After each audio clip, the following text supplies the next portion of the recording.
fikrimi, sözümü söylesem sənə, yağış gözlərində bahar dillənər.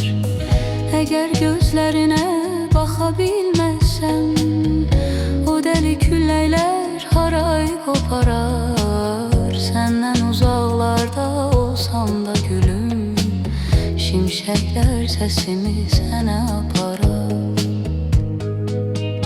Bir gün bulud ürəyindən keçərəm, bir gün sənin gözlərinə köçərəm. Üzümü söykəyib göyün üzünə, bir gün saçlarına sığal çəkərəm. Bir gün bulud ürəyindən keçərəm, bir gün sənin gözlərinə köçərəm.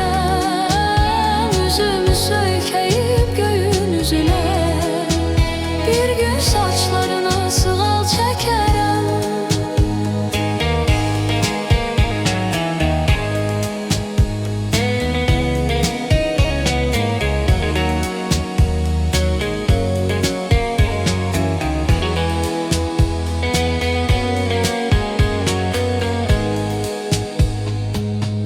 Qoşulub bir dəfə ağ göyərçinə, göylərdən yanına gələrəm sənin.